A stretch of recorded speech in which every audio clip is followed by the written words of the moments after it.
Hello friends, તો આ છે ધોરણ 12નું ગુજરાતીનું પેપર, બરાબર ને? તો ફ્રેન્ડ્સ, આજે ઓક્ટોબરમાં એક્ઝામ લેવાની છે, તો તેમાંનું આ બહુ જ ઇમ્પોર્ટન્ટ પેપર છે.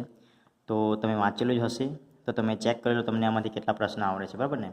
તો આપેલું છે નીચેના હેતુલક્ષી પ્રશ્નોના માંગ્ય પ્રમાણે ઉત્તર લખો.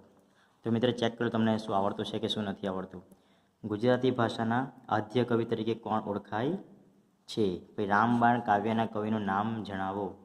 પછી ભાવના અબોલા કૃતિનો સાહિત્ય પ્રકાર જણાવો. ઉર્મિલા કાવ્યના કવિનું નામ જણાવો. નીચે આપેલા પ્રશ્નના એક વાક્યમાં ઉત્તર લખવાનો છે. રામબાણ કોને વાગ્યા છે? ગોપી કયો નિયમ લે છે? બરાબર ને?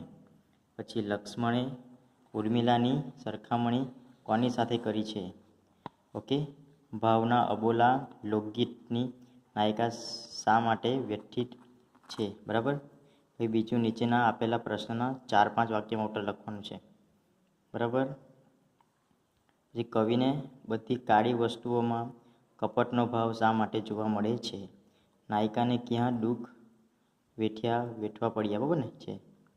આ જો આ નીચે આપેલું છે. દેવોએ નળ અને દમયંતીને પ્રસન્ન થઈને કયા કયા વરદાન આપ્યા છે? તો મિત્રો જોઈ લો તમને આમાંથી કેટલા સવાલના જવાબ આવડે છે. ઉર્મિલા કાવ્યના આધારે ઉર્મિલાનું ચરિત્ર ચિત્રણ કરો. અથવા અખિલ બ્રહ્માંડમાં પદમાં નરસિંહ મહેતા પરમાત્માની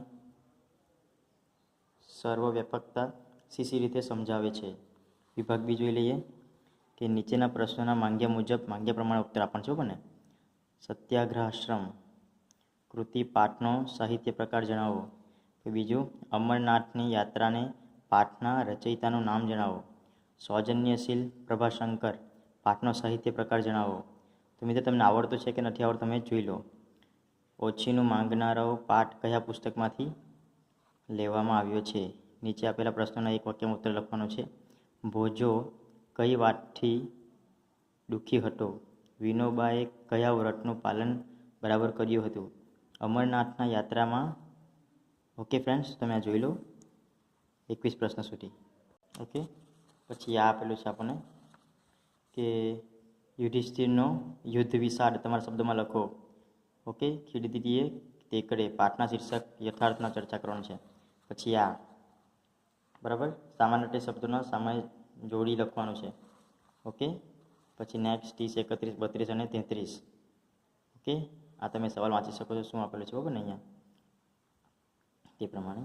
નેક્સ્ટ જોઈ લઈએ તો નીચેના માટે શબ્દ સમૂહ માટે એક શબ્દ લખવાનો છે. અપરાધ કર્યો હોય તેવો, બીજાના આધારે જીવનારું, નારાની આપલે માટેની ચિઠ્ઠી, વંશ પરંપરાથી ચાલતો આવેલો વિશિષ્ટ ધર્મ આચાર, શ્રાવણ દ્વારા પ્રાપ્ત કરેલું. નીચે તળપડા શબ્દોના શિષ્ટ ભાષાના માન્ય અર્થ લખવાનો છે. ઢંઢો અને વસમો. પછી આ નીચે શબ્દોની સાચી જોડણી લખવાનું છે. કુરુક્ષેત્ર સુશોભિત, બરાબર ને, અથવા બ્રહ્મચારી. આ વાક્યમાં વિશેષણ શોધવાનું છે. તો આ ગ્રામરનું પેપર, બરાબર ને. મિત્રો, તો આ બી તમને આવડી ગયું હશે. આ તમે જોઈ લેજો. આટલું હશે તમને આવડવું જ જોઈએ. તમે જોઈ લેજો. તમે પેપર પર જવાના છો તો આટલું આવડતું છે કે નથી. આગળનું પેપર જોઈએ. તમે જોઈ લો કે 5મી ડોશીને વાસના જોવાની પેઢી હતી. તો આ તમારે સમજ છે પેપર. વિભાગ ડીમાં બી જોઈ લેજો કે નીચેનું પાઠ્યંતર કાવ્ય વાંચીને તેના નીચે આપેલા પ્રશ્નનો ઉત્તર લખવાનું છે. આ કાવ્ય વાંચી લેજો. માણસ મરી જાય પછી થોડા દિવસ, કરુણ શબ્દોની ઉડાઉડ. પછી આ જોઈ લેજો. જયા મહેતાએ લખેલું છે આ. પછી નેક્સ્ટ આમાં તમારે નીચેના બટન ગદ્યાંશ વાંચીને તેના નીચે આપેલા પ્રશ્નનો ઉત્તર લખવાનો છે. આ ગદ્ય પંચ, બરાબર ને. આ હતો તમારો સંક્ષિપ્ત લેખન, પહેલુંના સવાલ અને આ 72માં પ્રશ્ન એટલે સંક્ષિપ્ત લેખન. મિત્રો, આ તમારું આટલું લાંબુ પેપર આવશે. તમે ચેક કરી લેજો, બરાબર ને. તો વિભાગી જોઈ લઈએ. લેખન સજ્જતા, બરાબર ને, કે આમાં તમારે લખવાનું હોય છે, બરાબર. તમે આખો પેપર જોઈ લીધું હશે. તો મિત્રો, પેપરની જો જાણકારી જોઈતી હોય તો તમે આ ચેનલને લાઇક કરો, શેર કરો અને સબસ્ક્રાઈબ કરો. Thank you friends.